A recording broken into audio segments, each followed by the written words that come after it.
we're gonna wing it. Yeah. Oh, because we planned every other time. I mean, with detailed show notes and. We were just saying that we feel the opposite from the last stream. We were so tired after pushing it out that we were all like, yeah, and Foxhole. But this time it's like, I think we're a bit more refreshed, when you say. Yeah. I would say a little. But it's still quiet around here because less than half the team. I think less than There's like a third of the team. There's 5 of us. I think if you count Max, 30-40% of the Outcast, team. Yeah. there's We have 7. 14 total, right? So that's like 5 of us. Like, 30%. About. Yeah. So we're operating on a skeleton team still until next week, just so everyone knows. Don't message us because we're on a skeleton team. Yeah. Just don't. Unless the world's burning down. Or at least don't message us. Yeah, if you message us, assume that we will not respond. Or we'll take a million years. Yeah. But we'll respond on Monday. Yeah. Anyways, happy damn New Year. Yeah. Well, it's not quite yet for us, but for some of you but guys. I'm sure there's some people in Europe already, and Asia. Yeah, but Europe's not the real world, right? Only we just lost a bunch of players. Only Toronto is the real world. Yes, not even the rest of America in general. Just Toronto. Just Toronto, and just this little area of Toronto that we're in. Particularly the downtown. Particularly downtown. That's the real world. Yeah. HB, do you have a funny hat? I do have a funny hat. Someone was requesting it for bingo. Oh, but I did just buy a new hat when I was on my vacation now, so I do have a new hat too. I got a new one for Christmas. Does this count? Yeah. Is it a new funny hat? Yeah. You know what? Your hair has evolved over the years, HB. It really has. You can look at the Devstreams. Yeah. Yeah, you can see like it started like mid-length, then get longer, then it gets colorized. Someone should do like shorter. someone should do like a time lapse of like every Devstream we've already done. Oh my Oh god. I remember. I don't even want to see that. I'll just get fatter. One time that somebody did for my birthday, they did like a Dino Flask style video in which like they made me say things by like chopping words from each Devstream, and that already was like quite jarring because like you could see like the difference between each one of them. Yeah. I was like, oh. Well, we had a lot of fun putting together the stream today, actually. Yeah, it's gonna be a little more lighthearted one, I'd say. Aren't all our dev streams lighthearted, HB? No, some of our dev streams are very serious, very stressful. No, I think the only stressful one we've ever had is the ones where we have like a million different like features things to we talk have to about, like when we have to like pull off, at least for me, when we have to like pull off all this like audio visual stuff. Like Yeah, that's that is usually the very most stressful. Yeah. I mean, I think the most stressful for me was the one with the rocket. The V2 rocket, because I had to finish like I don't know how many videos beforehand of the stream and set it up so that like everything would go off at the right time. That was fun, very though. stressful. It was a lot of fun though. It was a lot of fun.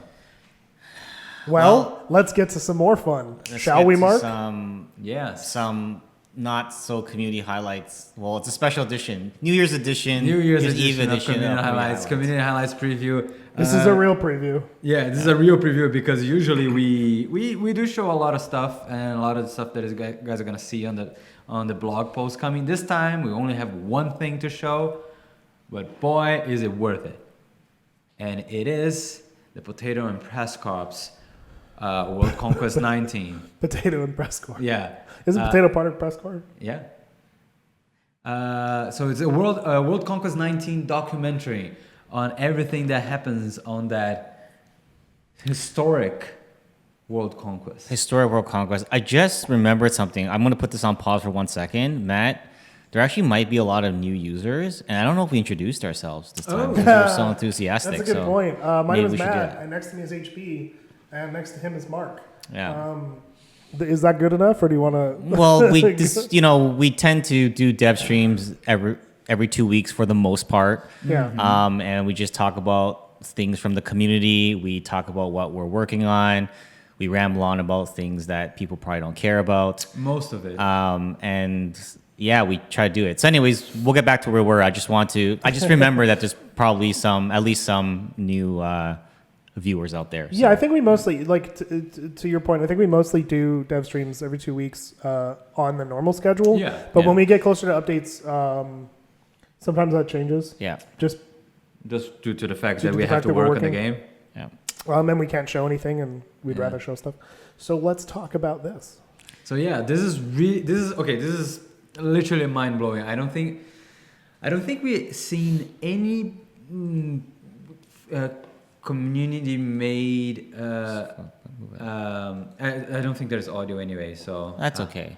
I don't think we've seen any community made project of this scope. No. We've seen some amazing, very, very large ones. Don't get us wrong. Like we have like newspapers and stuff like that. What's going on? I just wanted to switch to this This is specific Act 3. part that I want to show because it shows like how high the production value. Oh yeah, Right. So sorry. this is amazing. This is like a full blown documentary with interview, like people talking about what happened and footage, and the editing is like on point. Everything just so well done. Yeah, so the background here is that war number 19, which happened almost exactly a year ago, right, was one of the most significant moments in Foxhole history. Yeah. Not only because it was one of the largest wars, but because a specific event in the community called the Jade, what's become known as the Jade Cove Crisis, yeah. right? Which caused a civil war in the Warden faction happened. So this was a very significant event. And we've seen people asking because it came up once again in the community, like Yes. because it was an anniversary, right? This happened in the end of last year. yes, So the anniversary of the Jade Cove incident just happened, and we had people asking because people were commenting about it on the Foxhole Discord. This would be an amazing way for you to understand what happened, to see. I think that us explaining is not as much fun as to watching this documentary. absolutely. And I think that this really, the press corps and Potato put in hundreds of hours. I believe it was like 500 hours into making this documentary. And it's basically like a Ken Burns style documentary, something that, is actually reminding me of something that I would just watch on Netflix. Uh-huh. And it basically highlights, walks you through that war, walks you through a bunch of interviews from actual players from that war. And the reason why I personally, this documentary really struck a chord with me because the whole goal of the game has always, we can talk about the game balance, we can talk about, features and tanks and all that stuff. But at the end of the day, from the very first day, from 4 years ago when we started working on this project HB, we've always said the game, number one purpose of the game, right, is players being able to craft their own story, their own like war story, right? Yeah. Making their own version of history, right? Yeah. And the fact that it's players doing it and not us is what makes it special. So this documentary encapsulates the spirit of Foxhole, I think, more than any. There's been a lot of great stuff in the community, but so I'm not saying this like lightly. This is the only one. This one, but perfectly like captures the spirit of Foxhole probably the most, right? And if you haven't seen it yet, do yourself a favor. Watch it, Matt. If you I can just linked it in the chat. post the link, great. And there's not much more to say. You just gotta watch it. If you're watching this on YouTube, I'm gonna post a link on the description for you guys to watch it, so you guys can go to the original video and send some love to the amazing people that did it. And I also just want to say like thank you guys for making this because it really is impressive. it means a lot to us when we see this. And I know everyone on the team was like super excited to watch it. Yeah, it was so cool. Great. Anyway, after gushing so much, you guys definitely give it a chance to watch it because we have no audio on our stream right now. So let's go. Yeah. There's this problem again. How do we get it back? Don't worry, I got you. Yeah. There's no F11 in this fucking keyboard. There you go. Okay, there we go. You can move back, Matt. Sorry for cursing. Go check out the documentary. Go check out the documentary. At the end of the day, that's why we're highlighting it. That's why it's our only highlight. It's really, really good. A lot of work was put into it. Something like 600 hours or something. It's insane. Like It's an a enormous amount of work. ridiculous amount of time. I think it was like 500 to 600 hours. Yeah. Yeah. So it's totally worth it. And now to continue, we're gonna have we decided to do something slightly different. A long time ago, if you can still remember. In a galaxy far away. I was quoting a song, not that movie, but sure. I was also That thinking works. about a song actually. But anyway. Yeah, we used to do after every war, we used to do some like statistics of what the things that happened in the war. As the game grew, it became, and the workload also grew as well. It became absolutely unattainable for us to continue doing it, but we thought it would be really cool if we, since it's the end of the year, we looked back a little bit on like the things that changed in 2019 and what are the, some cool stats. Some cool stats stuff about the war, stats about the factions, stats about players. So we can, we'll just start walking through them. Yeah. Yeah. So first things I think it's there. You go. Yeah. I haven't actually seen all of this, so I'm. Yeah, this is really cool. You guys will have to tell me. So this year we had 12 updates in total, which is pretty good. Like one update a month. Yeah. So I believe the breakdown was 2 very big updates, which is update 26 and the recent update. I would argue that 32. the update right before New Year's last year also was pretty big and it impacted a lot of this year, like the one that happened in December. Yes. So, but for this year, it was the like two big ones. There was the summer update, the winter update were the biggest, and then the spring update, Relics of War, and the fall update, which didn't have a name, were sort of the medium-sized updates, and then the rest of them in between were the sort of the regular monthly updates, right? So in between all those, there were 12, and really happy we were able to keep our schedule. We actually planned 12 updates, and we got 12 updates. We got 12 updates out, so which is pretty amazing. proud of that. Yeah, between those 12 updates, we got 16 new vehicles, 17 new items, 14 new buildable structures by players, 17 new world structures, things that you guys can find around the world. Is there really? Yeah. Wow. 9 brand new maps. I think that was a big deal. And of course, a complete world redesign. Felt like more than 9 new maps. Yeah, because we had to like literally redo every single map. But like brand new, we got 9 maps. So that's pretty cool. We had to touch on like 60 plus gameplay system, like things that we introduced in the game, things that we had to alter from one to another. And among all that, let's not forget that we also, between game balances and bug fixes, we had like more than 500 things that we had to touch. So these are all the small little fixes and tweaks. Exactly, that we have to touch. So I think that's pretty pretty confident, pretty nice. Looks pretty good. Yeah, it's I'm glad we kept our schedule, and I want to move on, if you don't mind, HB. I want to move on and highlight sort of what the largest projects were, right? So these were sort of the things that, in terms of like the amount of like manpower, right? And this, to be clear, this isn't always indicative of what the most important necessarily like gameplay impacting important things. It's just the things like that the biggest for us to do. The most amount like bandwidth, right? The most amount of manpower. The relics, the art team spent a lot of time working on the relics, especially at the beginning of this year. Something that happened at the very start of the year. We had introduced the relic truck, the staff car, the AFTs, storm tank, and the party bus. The bus, which the turned party into a real bus vehicle, was very fun, and some cool stuff later on in the year. Cranes and shippables was a huge undertaking.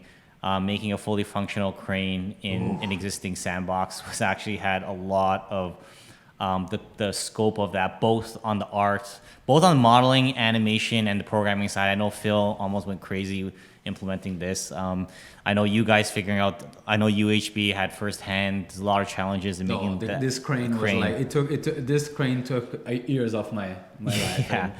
The Hex World redesign, Matt, you can touch on years that. Of his life. But actually, I want to give a huge shout out, because a lot of people just like thank me for stuff when it comes to maps.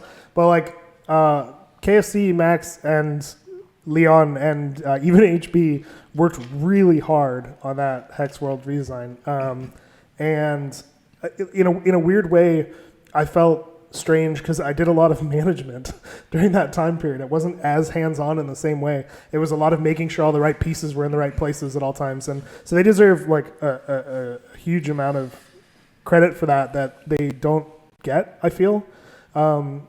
So especially KFC and Leon, who sort of went quiet behind the scenes. For sure. HB and I did all the really, really awful Technical work. shit. Yeah, the really, really not fun stuff. That's pretty usual. Yeah. So yeah, it was really fun though. I think the world has changed even a lot since then in a lot of ways. And Matt, we also need to mention that on the technical side of this, getting the hexagons to fit together. Oh my God, Phil, getting them. what a beast. And Casey, Casey figuring out the streaming of the Casey levels. Was, so. Casey and I beat our heads against a lot of walls to get that. I remember him like doing like the even like making sure that mathematically everything Well, the one thing that we can't forget is that the way that the Foxhole world used to work is that when you drove to the edge of the world and you traveled to a nearby region, you actually didn't know where you would end up because, I mean, you knew by getting familiar with the game, but it wasn't a one-to-one seamless connection to the neighboring region. It was actually, you would be on a road, and then when you end up on the other side, that road would be like offset from where you were, right? So it was sort of like an artificial mapping. But what we did with the Hex world is that we went from that to have a fully unified world where everything is one-to-one. Like when you see where you travel is exactly pinpoint where you end up on the other side. Yeah. And that was a huge milestone for us. Oh my God! Remember when Casey was working like on all the vehicles and barges traveling between Hex world and G's. The unified map screen, which Rohan worked on, that was a lot too. Putting all the maps into one. Don't forget, before when you used to look at the map, you just looked at one map at a time, right? Yeah. And I think this is all the scrolling and stuff. Oh my God! Like it was putting all 23 regions onto a single map and making it seamless on that map screen was a huge undertaking, and I think it's easy to get used to it. And forget that at one point it was just literally separate screens. If you wanted to view, if you're in Callahan's Passage and you want to view the Deadlands map, you had to press a key, go out to the other one, go out to the zoomed out screen, and then go find that map, click on that, zoom in, and then to go back, you have to do the same thing again, right? I don't think people forget now. You have this luxury of just opening the map and seeing everything at once, right? Absolutely. And that also turns on things like map posts and all these other. Like, it's just crazy, like the tooltips, right? The map tooltip. Before, if you want to see what's at the base, you had to click a million times. And now you just open up the map and just works. Move the mouse over a base, right? So that was a huge undertaking. I mean, it didn't come without some downsides, though, that I think we're still working on in terms of like map fidelity and stuff like that. Yeah, of course. But we didn't, so what we didn't talk about with the map screen is we automated the entire process for generating maps. We don't do that. We used to do them by hand. If you didn't know that, we used to draw them. Yeah. Basically, so we don't do that anymore. So, and then finally, not going to talk about this one too much because we've talked about it so much already. But trenches, goes without saying, was a huge undertaking. Don't need to say much more.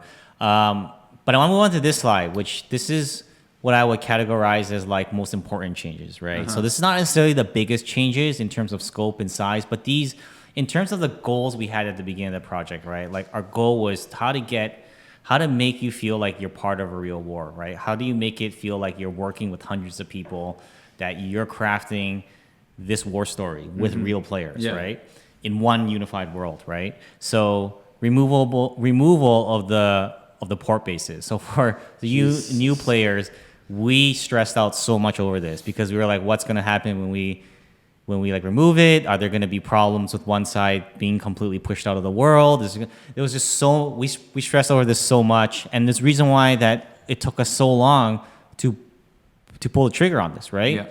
But we finally got rid of the invincible port bases. So for those of you that don't know about it, these were invincible strongholds in the world before that not only were they invincible, but they had everything you needed. They had all the resources you needed, right, like very close to them, at least the basic resources, and you can never stomp past them. So it made the wars feel very artificial, right? Because you couldn't really there's always these invincible places in the world, right? So we finally got rid of them when we did the Hex World, and I would think that was very important in our goals. Do you remember how much like spawn camping issues we had because of port bases too? It wasn't just that; it was also like invincible. It caused these weird corner cases where like people would be trapped in Orebreaker because they had nowhere else to go. Well, I think it also caused these issues, Matt, where you would effectively win the war after the second or third day, but you just couldn't really win. You just have to wait it out, and then wars dragged on for weeks, just because you couldn't win because of these invincible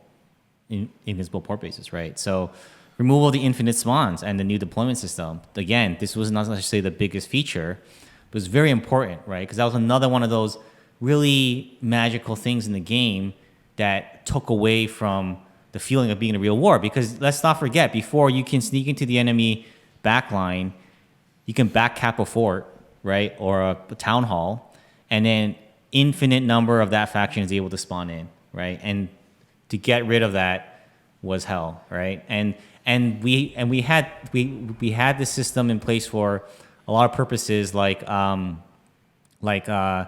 management of the contested regions, making sure that we have a reduction of the queues and all this stuff. But we were able to overcome that with the new deployment system, right?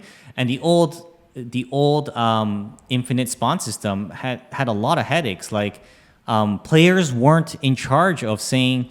Players weren't the ones who were determining where the most number of people were spawning. That was up to luck. Where was important, or if you're basically every region had what was the old version of a home base, and that was selected by the game, right? Which to the point that like it was so bad that players would find ways to try to game it, to choose which one it is, because or make it worse for the enemy to try to force the enemy home base into a bad location, and then you had all these new players spawning into really poor locations, right? It was a very problematic system, right? Yeah, it caused those like prison camps and stuff. Yeah, which is really bad. Man, we should change the name of this the title of this slide for things that we were so scared if we touched. Well, because the reason is these were crutches, right, that were put in to hold up a bunch of things. And when you remove the crutch, you got to make sure that the underlying wheels are off, you're not gonna fall. Training wheels are off. You're not gonna fall off the bike, right? Like that's the perfect way of putting it. HB. The removal of the forts, Matt. This is the one thing that you were harping on for the longest time. You guys should have seen some of our chats, right, with me complaining about these forts. Like, yeah, I reveled in destroying these things and getting them out of the game. But again, it was they were so important. It was a crutch for like region lockdown and things like queues, right? So unified hex world, we talked about that a lot. But again, I think the biggest thing for me is to having a precise world, right? That when you look over there and you see a location, it's not off in some weird place that you don't know. You know what's going to be on the other side of the map, right? Yeah. Feeling of being in one unified world, right? The map post is a small thing, and there's so much more work to be done on the communication side. But I think that this one didn't have a lot of fanfare, but it's funny that it's actually one of the most used. We've actually looked and saw that this is actually one of the most utilized features that we introduced, but it doesn't get a lot of fanfare. Just sort of like, but the thing is, one thing that we realize, HB, is that sometimes the features that we push out and no one talks about, no one complains about it either, but I won't say no one. Some people will always complain, but but when it's kind of quiet, but they're being used, sometimes it just means that it's working, right? Yeah. And people are still using it, a lot now. So we're really happy. That's one of those like small but meaningful things, right? The cover and suppression system. This personally one of my favorite things. Again, maybe this was a bit of like a divisive thing, but it added a tactical element to the combat that wasn't there before, right? Yeah. And it's fairly new, so it's still one of those things that needs more like possibly more like fine tuning and such. But it also set us up to introduce more interesting things like trenches, right? Because trenches simply would not have worked without this system. Absolutely. If we didn't have this, trenches might actually be a detriment to being a trench. Yeah. Right? So foundations for more persistent base building. So with the bunkers and the trenches, players were able to build more persistent bases, and they have done this, right? Like in Callahan's Passage, this in the last war, this huge base was built over a long span of time. And, we understand that the system is new. We know there's a lot of feedback that has come in over the holidays. In a couple of weeks, when we get back and everything's all stable again, we're going to take a look at that feedback, look at the pain points, and make it better. But that's why I chose the keyword, the foundations, right? Right. So there's still a lot of work to be done there, but we're glad that we finally got to that point where base building feels more persistent, that you're actually doing things over time. One thing that kind of excites me about that, just as kind of as an aside, is not necessarily even, it doesn't necessarily even need to be connected to trenches in any way. You could have something completely above ground and use the same foundations. Well, I mean, it's already like that with the walls and the gates, right? The snapping system. So like it will be hopefully evolve into like an entire tool set that has like many layers or many purposes. Like trenches aren't useful everywhere, so it'll be interesting to see what we do to levy that problem. Well, I can think of a couple of things, Matt, that might use snapping in the 2020. Just saying, right? I don't know what you're alluding to, but I'm excited.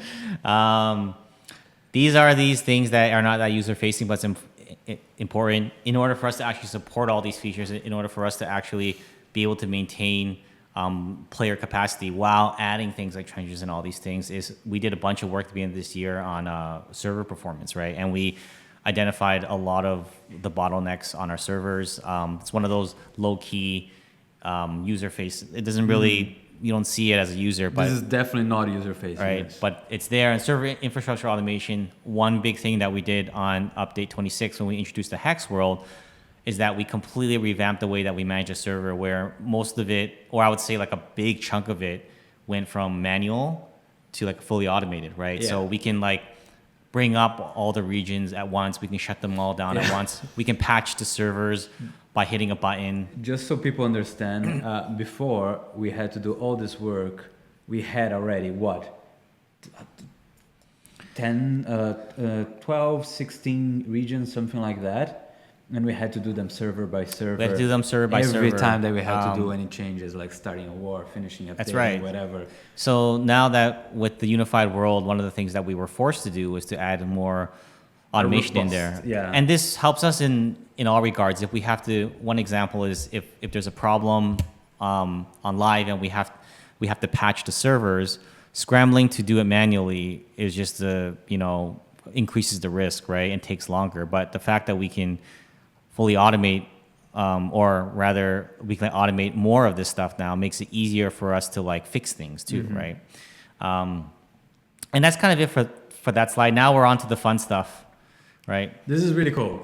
So in 2019, we had more than 150,000 unique players. This is unique players that joined a war at some point in 2019. Not even like in other parts of the game or like in Resistance or whatever. No. This is in wars. More than 150,000 different players. Yes, have joined. So this is how many That's in 2019. In 2019 alone. This is just 2019, right? So from the first war starting in January to just literally the last war that ended literally like 2 days ago. Literally yesterday. Yesterday, yeah. Very early yesterday. This was the total number of unique players on Steam that joined a war. Yeah. Yeah. Which is really cool. I think it's a really, really impressive. And just so you guys see a little bit about the distribution of these players. Out of these unique players, and this is how this graph is made. Like if throughout 2019 you only played on Warden, you go to the Warden side. If you throughout 2019 you only play Colonial, you go to Colonial side. If on any two different wars you played on in different factions, then you're considered a neutral.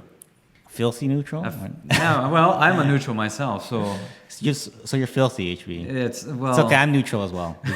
We can be filthy together. So yeah, I just want to say, ever since I yeah, sorry. Yeah. Anyway, ever since I joined the Colonials, they started winning. I just want to point it out. Yeah, I'm sure that you are. It's entirely- I'm sure that you are the pivoting force. When I deployed the Swolonial into the ranks, they started winning. I just don't know what to tell you. So as you guys can see, it is pretty balanced. I'm gonna show you. I want to show you the next one. which shows a little bit more of. Oh, this is cool. This is in-game days of how much the wars that happened throughout the whole year. We had 26 actually wars throughout 2019, and this is how long they're lasting. So you can see that in the beginning of the year, like they varied a lot more, and now they're kind of like they're slowly stabilizing into like a nice amount of days. Yeah, so I think the biggest thing that impacted this was update 26 when we got rid of the port bases, because prior to update 26, the wars were artificial. The length was artificially inflated, right? And then we did a couple of wars where we took away some of the.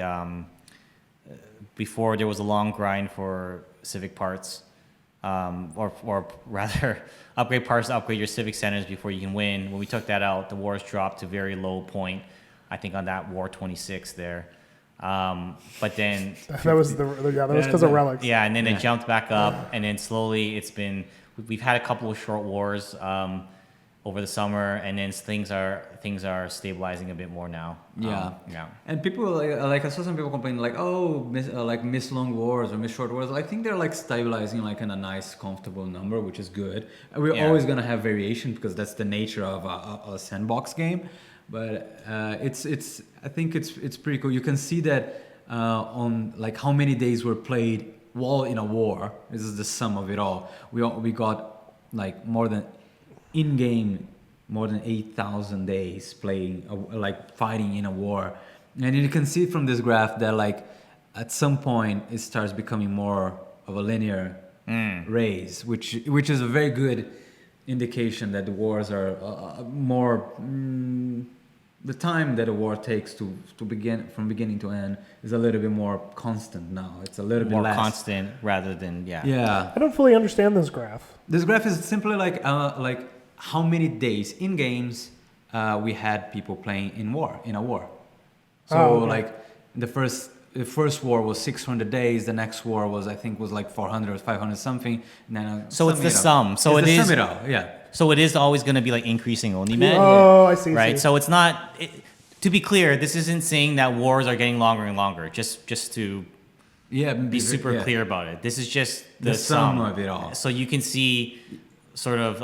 You can see the wars are not getting longer necessarily. Yeah. They're stabilizing around the 400 days, between 300 and 400 days. That's the right side of the graph. Cool. This is the sum of it all. Yeah. But I thought when I was doing the graphs, I thought it was cool because you could actually see that in the like between war 20 and 30 something. It was more volatile. There's all variation. Like sometimes it jumps up, sometimes it's flat lines because wars are too short or too long. Yeah, okay, I get it. Yeah. And then this is also another cool thing. This is the distributions. People always complain about balance in wars. But honestly, like sometimes, if you look at War 32 and 33, in which there was a little bit more unbalanced, but it swings from one to another. I think this is... And we look at the big picture like this. You right? see that like... It's one of those things that when you're in the thick of a war, when you're in the thick of that specific moment, something happens... You know, I think that it's really easy to just look at balance as one really big factor. And to be fair, it is a factor, and there is, player imbalance is still a factor, right? Uh-huh. But when you look at the bigger picture, it doesn't feel as severe. Right? Yeah, I think right now, the very middle line there in the very middle of the graph, it's the perfect 50-50, right? And as you can see, the balancing actually got better. Like throughout the beginning of the year was a little bit worse, but it got actually much better. Now they're all hugging the center, which is pretty good. Like it's really, really good. It's pretty balanced.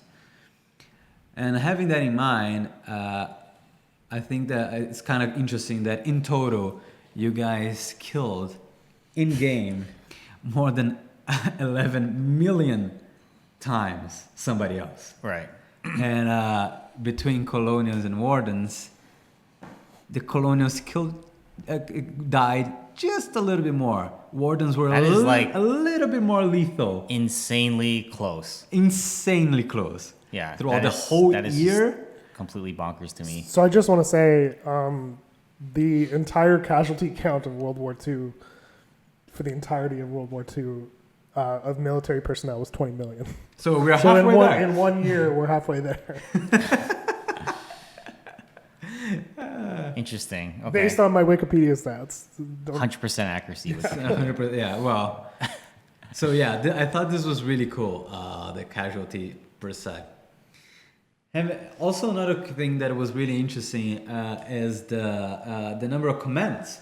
That I think it's even closer if you look at the bigger picture, not in total numbers, but in percentile, if I'm not mistaken. Right. The number of commands that colonials received and the number of commands the wardens received was basically the same, and it was in the order of like almost 1.8 million each for each side. So that's a lot of commands, which is really, really cool.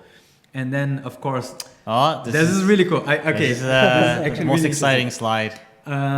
These are the top 10 most commended players throughout the whole year. In 2019. This is so. To be clear, this is from January to in terms of the sum of how Total many sum. total commands a player has received. This is the top 10 most commended players by faction. by faction, but from January to December right now, Yeah. until the last war. So in number 10, you have on colonials, you have White 230142 and the Coconut Nut Wardens. Number 9, Park BBC and Wild Wolf. Number 8, Xenx. I don't know how to pronounce it. And Juderat. Number 7, Chronos Winter and Afro Albino. And I just want to make a note that the Chronos Winter started playing like pretty much halfway through the year. Yeah. So for it to be the number 7th of the whole colonial side, It's pretty impressive. with only having basically half the time, Yeah. it's really impressive. Furniture and Angle, number 6. Pupix and Grassy, number 5. Number 4, we have Seed and Trench Hema. And now, number 3, Spyro and Coca. Number 2, Simplicity, very makes sense. And Yakuni also makes sense. And number 1, Drum roll. I could just go back to the stream start screen. Rustart Gaming and Aldalar. Very So interesting. congratulations for everybody that actually got a number 1 or got into the top 20 basically. Yeah. Top 10 of each side. I mean, it's funny. We weren't even planning.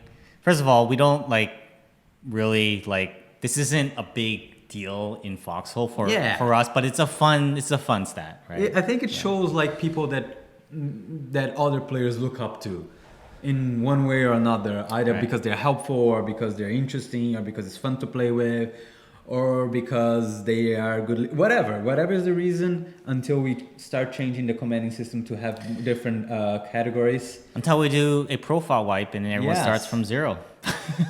Starting to. No. What's interesting is I recognize all these players' names. I know, which right? is like very interesting. I know, you can obviously see like, well, it makes sense that these people are. I've probably in one way or another played with all these people at some point. Yeah, anyway, I thought it was really cool. This is congratulations for everybody. Thank you for being huge, cornerstones of the community throughout the year, basically. I think the last thing that we wanted to showcase is just like some small statistics of each one of the top 3 largest wars that happened on 2019. And the largest wars, to be clear, is by number of soldiers. Yeah. Oh, also another detail on this statistics here. Basically, everybody in here. There's a couple people on the. I think the number 10 are not, but basically everybody in here has easily over 4,000 commands each. Whew. Easily. So that's a lot. Okay, so top 3 largest wars 2019. And this is, again, as Mark said, by number of unique enlistments. So no repeat players, not if you change your name, if you join 7 times in the same war, you don't count, you only count as 1. Yeah.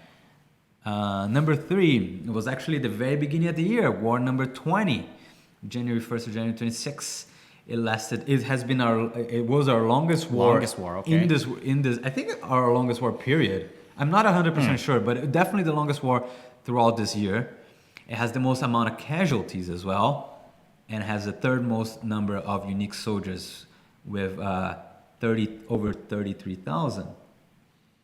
Coming in second, not much higher than this one, but higher. Oh, this one? Won by the Wardens. Won by Wardens, yes. Second one, war number 30. It happened in the middle of the year. And this one was a big one, was just after update 26. Yes. It lasted a long time as It's well. almost the same number of enlistments.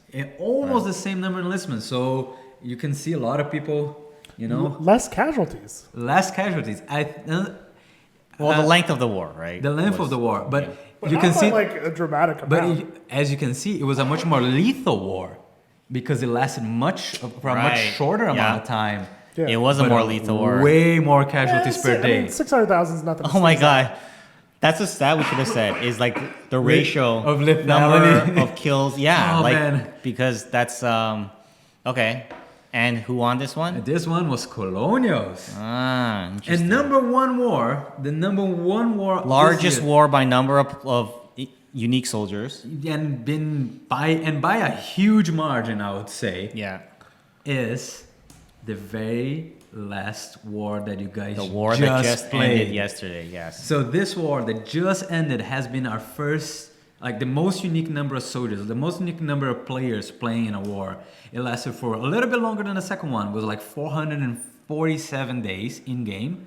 Had more casualties, about the same lethality as War 30, roughly. But here's the kicker. This one had almost 40,000 unique soldiers only on this war. So that's like 20,000 people per side, basically, because it was a very balanced war as well. I'd be interested in looking back, but my estimation is that this was the biggest war of all time. I think it was. Yeah. So this last war, because the previous year. Wait. the previous Wait. high- Wait. You know what? I take that back. It's possible that War 19 was bigger. Yeah? It's possible that War 19 was bigger, so I take that back. But I think it's at least the second biggest war. But our highest player count came when we didn't have unified wars. So Since Unified Wars, this Since is the Unified biggest. Wars, for for sure. sure. Yeah. I mean, that's So, and as you guys know, the Colonials got it. yeah. look at this. Colonials win the most important wars. Except for War Third War doesn't matter. Oh, Matt, that was Shots fired. shots fired. Right now, I'm a colonial. So So yeah, no, But this was a cool but thing. You know what, Matt? I want to balance that and say that I have to look at the stats, but I'm quite certain that Wardens won more wars this year. Yes. yeah, who cares? These were the Right. important ones. So it's an interesting dichotomy. It's like the Colonials have won the largest wars, but the Wardens have won more wars in general. Right? Now, boys, play together. Every other war but War 30 and 45 Colonials didn't matter. So So All right, yeah, all right. it's I thought this is really cool. It was really cool that this war that you guys just played has been the largest war Of the year. Of the year, and hopefully the next one is gonna be just as interesting. Yeah, I'm and looking forward to it. We'll see what happens when we come back next year. Yeah. So thank you very much for everybody.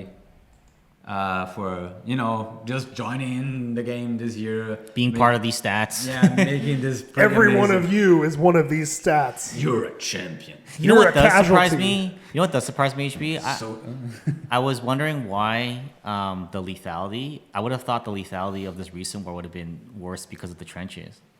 But you know what though? I take trenches that back probably safe. because trenches now you have a lot have of cover, right? extended the lifetime Yeah. maybe of players, right? Exactly. And now also I take that back. I don't know actually. if did we already have trauma kits on War 20? Yeah, we've always had trauma. yes. Okay, I don't remember when we introduced it. Man, it's been a long time. It's been a while since we had trauma yeah, kits. I don't remember exactly. I do think the cover suppression system probably had a lot to do with it. You can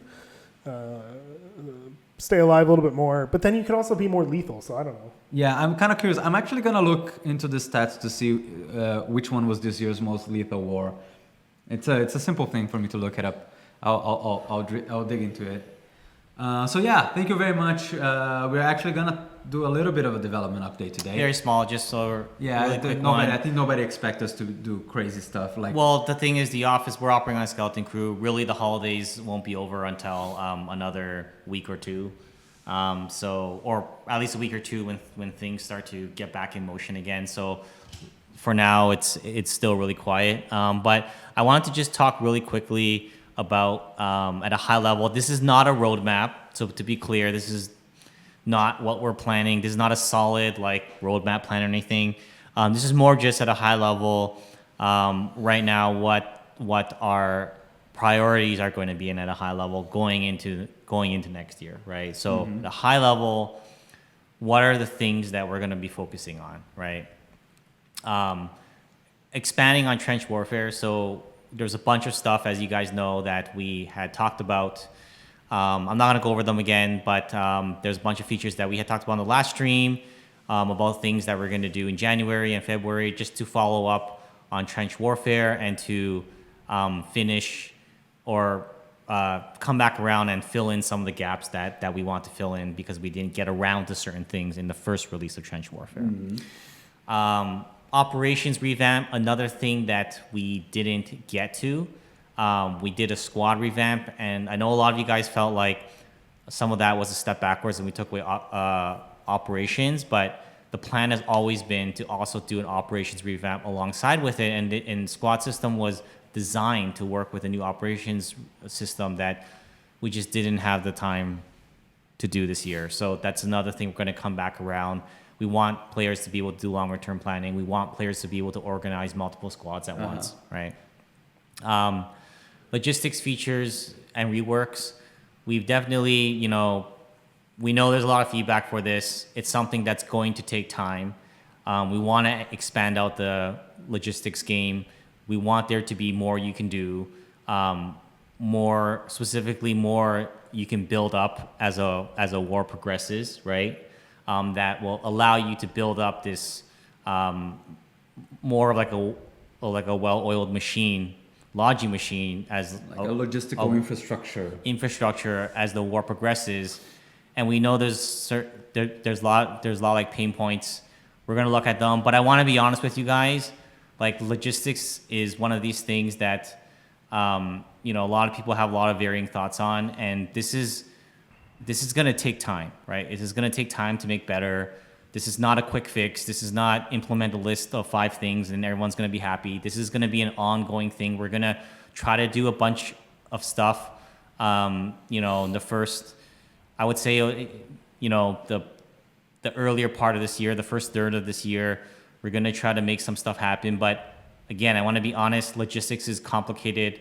It's going to take a lot more than just a couple of months for this to get to a place that we're at least happy with, but it remains a top priority. And now that some of the base building stuff is starting to work our way through that, we can start looking at some of the logi stuff again, right? And the technical maintenance, I want to highlight this as well because it's very important. This is another behind the scenes thing. As the game gets bigger, it gets more complicated. There's more features are in the game. We have to keep an eye on things like performance and robustness. There was a bit too many bugs in the most recent release. Too many complications in managing Foxhole in general still. And this is something that we also want to put some work into because we want to make sure that the game is as free of as many bugs as possible, and we want to make sure that we're able to operate this game, and the amount of like downtime is like minimized, right? We had more than a few server issues and hot fixes over the holidays, more than I'm comfortable with. I think we need to do like a better job in bringing down that number, right? So a lot of work. I really want to put some good amount of work into the technical maintenance, right? So, moderation tools. This is another thing that I really want to make sure that we focus in on. Foxhole is a very unique game where everyone is, you're working with hundreds of players, and moderation, is as a result going to be one of those important things. And I think that we haven't focused enough on that in 2019. And we did some work, but I feel that we really still need to do a lot more work there. And this isn't obviously everything we're going to be working on in early 2020. This is sort of the things that jumped out at us as like, hey, these are these are important focus points. We're going to do other things too. We're going to address other issues, but these are at the high level what the priorities are going to be. Cool. Right? Yeah. And that's it. Sounds great. Get your questions loaded because we're gonna fire off some answers. We should probably. We actually don't. We probably only have Matt. We probably only have about 5 minutes because we did go a bit long. Oh, hey, shit! Actually, there's one thing while we're waiting. HB, I'm gonna let you do the honors and announce something that's coming later today, which we will announce, or we will announce when we're going live. Yeah. We're doing. I think we mentioned this before. We're gonna be doing a podcast. Nope, this is the first time we've talked about it. Oh, we didn't. Okay, cool. We wanted to just make sure that we have a little bit more, a closer relationship with the community in general, and so you guys can get to know us a little bit more outside of the confines of Foxhole and like Devstreams and stuff like that. So we're gonna try to do a podcast. We're gonna do our first one today, a little bit later today. It's going to be myself and HB and KFC. Yep. And it is going to be called... I mean, we're not 100% sure on the name, but the far... The first episode is going to be called... Clapfoot After Dark. Clapfoot After Dark. It's going to be on the Clapfoot Twitch channel. I believe that is just twitch.tv/Clapfoot, but I will post the link when we go live. This is going to be a bit of an experiment for a bit. We're just going to see how it goes. And we're just going to have some fun and talk to you guys. So there's going to be one today at 6 p.m. Eastern, 3 p.m. Pacific. I'm not going to go through any more time zones. I think so 3 hours from now, basically. Yeah, pretty much. It's not going to be... Let's just be clear. This is not going to be Foxhole related. We're going to be talking about whatever else. We might... touch, like at some point we might touch a little bit on Foxhole, we're not going to be talking about the game development of Foxhole. We're not going to be answering questions about the game development of Foxhole and things like that. We're going to be talking about things that we like and just other things, movie, TV, books, video games, probably a lot of video games for some reason. It's almost like we're video game developers. I know, right? So yeah. Okay, so more on that later. Keep an eye on the official Foxhole Discord, which is the only place that we're going to announce it right now, but more to come on that. Yeah, so hopefully you guys have fun, but before that, we have questions. Let's just ask one. I'm just gonna ask one. St. Katrina asks, when are you going to remove shadow dancing? Shadow dancing? When is it going to be removed, Mark? Well, that's a very broad question. I think if the question is, are we going to continue to balance things like aim, stability, combat against movement speed. I think that's going to be an ongoing thing. So that's probably the best way I can answer that vague question. We don't have a timeline though. I mean, like, if by shadow dancing you mean like the guy moving left and right, and like that's never going to end because people can still move left and right. It's just that we're probably gonna pile more things that is not a viable strategy. Right? Well, I think that question is just difficult to answer because the way it's framed is like it's black and white, right? But it's not. It's a spectrum of tuning aim, tuning movement, tuning aim stability based on your movement, and that's a spectrum, right? Mm-hmm. And where on that spectrum the balance lies has moved over the last couple of months, and is it going to move further? Probably, right? Well, we have shotguns now, so why? But there is no, when it's framed in a black and white way like that, there isn't going to be a yes/no answer because the answer isn't yes or no. It's a spectrum that needs to be like balanced, right?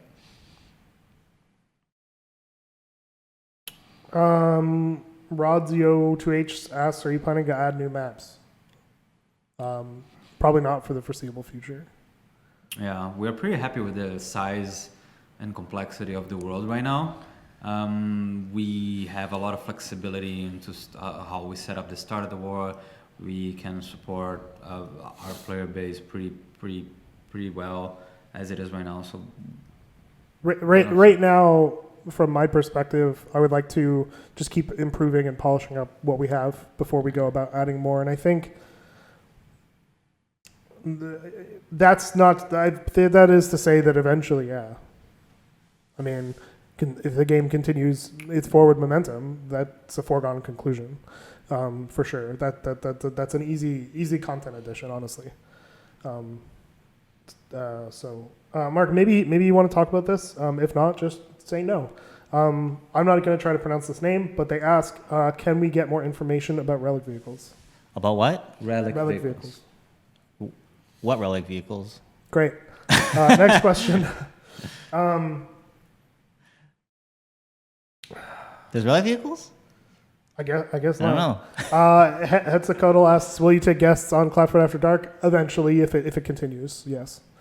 I mean, this is all a big experiment. So Yeah. just so you guys know, don't go expecting like the best. We may do one and then never do another one. But we're gonna try to. But we're gonna try We're to gonna try make our it a thing. best. If it works well, we're gonna try to keep it going. Hopefully, you guys enjoy it. We'll talk more about it while we're doing it. We'll ask 2 more questions. We can do 3. Okay, we'll do 3 more questions. Will Maybar66 asks, will we get vehicle mechanics revamp in 2020? They still turn from the middle. That's a very good question. Yeah, that's something that we did discuss several times. I have the fact hold that on. I do have Oh. a partial answer for that. Okay, cool. So the vehicle system is pretty old, and a couple of months ago we identified a couple of technical problems with the system that makes the vehicles sometimes not interact nicely with things like slopes and can cause issues with like stuck vehicles and things like that. And we identified some solutions, but they were like high risk solutions that require us to rework a lot of things, right? Mm-hmm. Like basically redo some of the guts of the system. Yep. And we're like, okay, good, we should redo it, but it's going to be like a big undertaking. So I think that when we do have a plan to go and make those improvements to address those issues. And when we do address those technical issues, it might be a chance for us to revisit some of that stuff, right? Personally, I would love to see that. Like I have absolutely zero input in the vehicle system at all. But personally, I would love to. I don't like the fact that vehicles turn from the middle, obviously. And we know it. A bunch of players are telling Anthony to fix his headphones. We'll make sure that he does. So Anthony, can you please fix your headphones? It's actually bothering a lot of people. Serious question. He's fixing them. Yeah. Much better, Anthony. Thank you very much. Hetzakotl asks, are you thinking of AI for T2 trench emplacements that does not require concrete? AI. I don't know. I mean, I think that's something we're probably gonna have like a debate on once the whole team is back in about a week or two, and I think that what we really wanted to at least start at with these new systems is that one of the things that has really bothered us about the way that foxholes and like gun nests, basically the standalone AI defenses have been like in Foxhole, is that we don't like it when they're used for like attacking, right? When the main form of pushing ahead is building foxholes every 5 seconds, that's something we wanted to explore pushing away from, right? Which is why it's always easy for us to make that work, right? We just flip it on. What's not easy for us to do is to go in the reverse direction. Yeah. As soon as you put something in, taking it away is way harder. So we want to start at less and see where it lands. So I think we still have to do more observation, do more testing, see where it's at before we make that change. Because once we make that change, going back is really hard, right? Yeah. So, but what we really want to see is less reliance on AI defenses, at least at the forefront of a push. We know it's always going to be used. It's always going to be necessary for taking ground, right? But we want to at least see some change there first, right? So, it's possible, but probably not like right away. There's two more questions that I want answers to. So let's ask. So the first one is, there's a lot of people asking if we ever add horses, and they think that horses will add an interesting dynamic to the way the game is played. So will we ever add horses, and what do we feel about cavalry? So I think that if you look at, if you know the world of Foxhole well enough, if you know the lore well enough, if you know sort of the mood and the theme well enough, I think you would argue that horses make sense eventually, right? And a lot of the stuff that people, like, it's kind of funny, Matt, because like when we started this project like 3.5 years ago, right? Or almost 4 years now, people from the beginning were always thinking, man, it makes sense for there to be trenches in the game. Yep. For years. It's like, it's just such a Foxhole thing. I mean, when we were talking about some of the early theme stuff, I think some of the earliest, this has nothing to do with what the game is now, but some of the earliest stuff that we had was like Walking Dead comic images where there was like characters on horses with rifles and towing things with horses on rifles. Yeah. And that was some of the earliest stuff. So I think it makes sense. It's just a matter of when the right time is. Would you argue? No, that makes total sense, right? And horses were heavily used in the beginning of the First World War, and Foxhole's always been at the intersection of thematically the first two world wars, right? So horses were probably used a bunch in the Second World War, even in some locations. We would have to carve a big chunk of time for, somebody do all the rigging and animation of that. Yeah, that's the easy part. Yeah, that's what I hear. That's what I keep hearing. So the last question was asked by a bunch of people, and I'm assuming a lot of them are new players because we've addressed this so many times. Yes. This isn't in our FAQ. This isn't something that we should probably put it in our FAQ at this point. But it comes up about every 3 months, which is usually about when we do a big update. When and/or have we considered adding towing? Adding towing. So just talk about that a little bit. So functionally speaking, you can do the equivalent of towing by packaging artillery and putting it on the back of a flatbed truck. So that was the solution. We probably will not be doing towing anytime soon because there's already a solution for moving artillery. If there's some sort of issue with the current solution, let us know. We can tweak the balance. But just like I don't think we're gonna do towing anytime soon. But who knows? We also said at one point we'd never do trenches anytime soon, and we got trenches. So, well, let's put it this way. Who am I to say? The way I think is like, well, right now our vehicles turn from the middle. How the fuck they're gonna tow anything? if that's a problem, you know what I mean?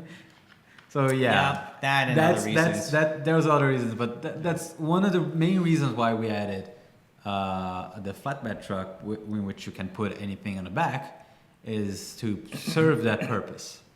Even though it's thematically different, but it serves a similar purpose at least.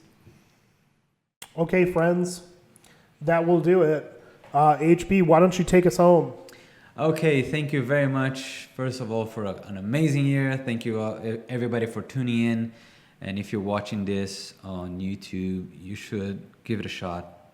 And in 2 weeks, tune in on twitch.tv/Foxhole Game to see us live every second Tuesday at 2 p.m.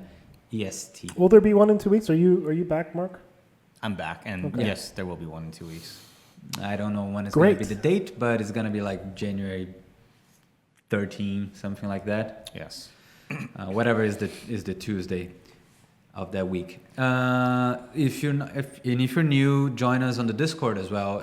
Join the subreddit. Join the subreddit. We have a subreddit as well at r/Foxhole Game. Yeah. And then join the Discord as well to talk to us. We are online a lot of the time, except not right now because a lot of us are on vacation. Because some people deserve to have vacation as well. Not me. Eh, I'm just here. I I'm had always, mine.